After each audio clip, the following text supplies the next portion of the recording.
علی گڑھ میں ہمارے والد تعلیم حاصل کر رہے تھے کہ وہ گاندھی جی کی کال پر اور مولانا محمد علی وغیرہ کی اپیل پر وہ شامل ہو گئے نان کوآپریشن موومنٹ میں. یعنی آپ کا پورا جو گھر تھا، پورے گھر کے تمام خاندان کے جو لوگ تھے وہ سب اس آزادی کی لڑائی میں شامل تھے؟ سب نہیں، مطلب کچھ لوگ ان میں سے. کچھ اصل میں طرح طرح کے لوگ مزاج ہوتے ہیں نا. کچھ لوگ سرگرم طریقے سے آتے ہیں، کچھ ہمدردی رکھتے ہیں، کچھ بالکل الگ رہتے ہیں اس سے اور تعلق نہیں رکھتے.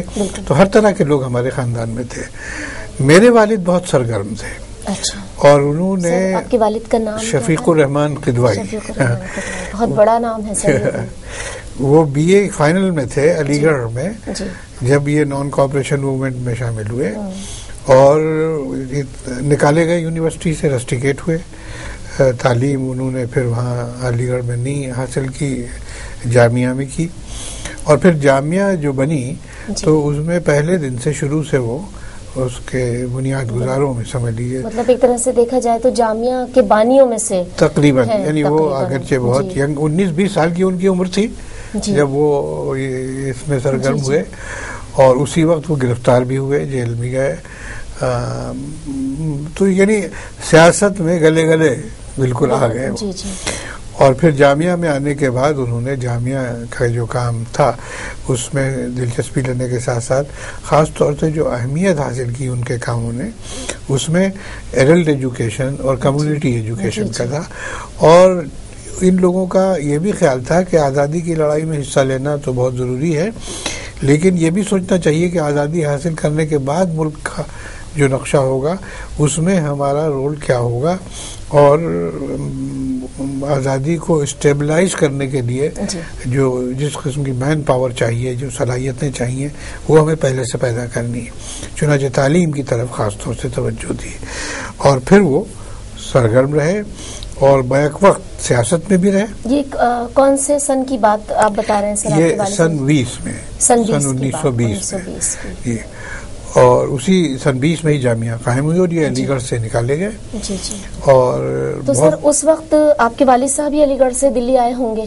نہیں، علی گڑھ میں ہی جامعہ قائم ہوئی. نہیں، علی گڑھ میں ہی جامعہ قائم ہوئی، لیکن اس کے بعد دلی آئے ہوں گے. اور پھر اس کے بعد آپ کے گھر کے اور لوگ بھی پھر ظاہر ہے ان کے ساتھ آئے یا وہ اکیلے رہ گئے یہاں پر ہی؟ باقی لوگ نہیں، وہ اکیلے جامعہ میں آئے. اور اس کے بعد پھر تعلیم حاصل کرنے کے لیے ہمارے خاندان کے اس وقت کے بہت سے بچے نوجوان جو تھے وہ آئے اور وہ پھر سلسلہ جاری ہو گیا. تو 1947 تک، آزادی کی لڑائی تک، ہمارے والد بیک وقت دونوں کام کر رہے تھے. ایک تو دہلی کی کانگریس میں بہت سرگرم تھے وہ، اور گاندھی جی، نہرو جی وغیرہ سے ان کے بہت ذاتی مراسم بھی تھے، اور دوسرے سیاسی تعلقات تو تھے ہی. اس کے بعد سن 47 میں آزادی کے بعد ان کے جو کام تھے آزادی سے پہلے کے اور جس قسم کا ان کا مزاج تھا، جامعہ سے جو ان کا تعلق تھا، اس کی اہمیت بہت بڑھ گئی. کیونکہ آزادی سے پہلے تو زمینداری اور تعلق داری اور انگریزوں کے زمانے میں تو ان سب چیزوں کی کوئی اہمیت اگر تھی تو آزادی میں حصہ لینے والوں کی تھی، آزادی کی لڑائی میں. تو بہرحال سن 47 کے بعد ان کو تو ان کا جو تعلیمی کام تھا اس کی اہمیت ہوئی اور انہیں یونیسکو نے اپنے ایک مشن کے لیے بلایا اور انہیں انڈونیشیا میں جو فنڈامنٹل ایجوکیشن وغیرہ تھی اس کا ڈپٹی ڈائریکٹر مقرر کیا انہیں. اور اچھا، وہ جامعہ کے لائف ممبر تھے. جامعہ کے لائف ممبر کے معنی یہ تھے کہ ان لوگوں نے تمام عمر کے لیے اپنے آپ کو جامعہ کے لیے وقف کر دیا تھا، چاہے تنخواہ ملے یا نہ ملے. تو اس وقت ان کے ساتھ اور کون کون لوگ تھے جامعہ کے بانیوں میں؟ بہت لوگ تھے. ذاکر صاحب تھے، وہ بزرگوں میں تھے. ذاکر صاحب تھے، پروفیسر مجیب تھے، عابد صاحب تھے، یہ لوگ تو تھے ہی. اس کے علاوہ اور بہت لوگ تھے. پھر شروع میں جو علی گڑھ سے جو لوگ یہ نکالے گئے ان میں ڈاکٹر اشرف، کے ایم اشرف، ڈاکٹر علیم اور اس طرح کے بہت سے لوگ تھے. سب کا تعلق جامعہ سے کسی نہ کسی شکل میں رہا. تو اس کے بعد پھر یہ جب یونیسکو میں گئے انڈونیشیا تو وہاں انہوں نے یہی کام جو جامعہ میں کرتے تھے وہ کیا انہوں نے. اور جامعہ نے کہا کہ بھائی یونیسکو نے گورنمنٹ آف انڈیا سے کہا کہ ان کو بھیجیے. تو وہ یہی معاملہ تھا کہ انہوں نے تو اپنی لکھ کے دیا تھا کہ ہم جامعہ کو نہیں چھوڑیں گے تمام عمر, تو وہ تو جا ہی نہیں سکتے تھے. تو جامعہ سے ریکویسٹ کی گئی کہ بھائی ان کو آپ ہمارے لیے کچھ دن کے لیے بھیج دیجئے. تو جامعہ نے ان کو چھٹی دی اور یہ گئے. اور جب بھی یہ آزادی کی لڑائی میں شامل تھے تو جیل ویل جانے کے لیے باقاعدہ چھٹی لے کے جاتے تھے.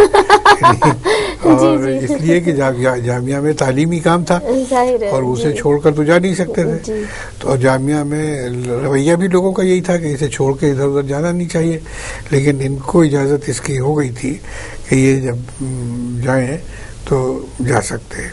تو یہ چھٹی لے کے 2-3 بار جیل گئے. خیر, تو یہ انڈونیشیا میں ہی تھے کہ یہاں پہلا الیکشن ہوا سن 51 میں 50-51 میں. تو ان سے کہا گیا کہ آپ الیکشن لڑیے دہلی اسمبلی کا. انہوں نے منع کر دیا کہ بھئی میرا تو کام جامعہ کا ہے, میں یہ سب ان چکروں میں کہاں پڑوں گا. تو ان سے کہا گیا, آخر میں نہرو جی نے سب نے حکم دیا کہ نہیں صاحب آپ لڑیں گے الیکشن. تو یہ غائب ہو گئے اور یہ تھے تو باہر ہی انڈونیشیا میں. تو ایک آدمی خاص طور سے بھیجا گیا کہ جا کے ڈھونڈ کے ان سے فارم بھرواؤ لاؤ.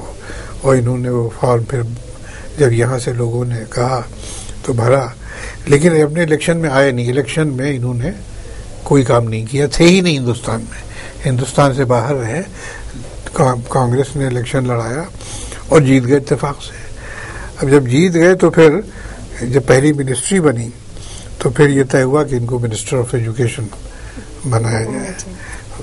تو پھر یہ دلی سے غائب ہو گئے کہ بھئی ہمیں تو جامعہ کا میں ہم نے ذمہ داری لی ہے وہاں کام کرنے کی, تو میں یہاں کیوں اور چکروں میں پڑوں. لیکن پھر جامعہ سے کہا گیا اور جامعہ نے ان کو ریلیف کیا. وہ خط و کتابت سب ہمارے پاس موجود ہے.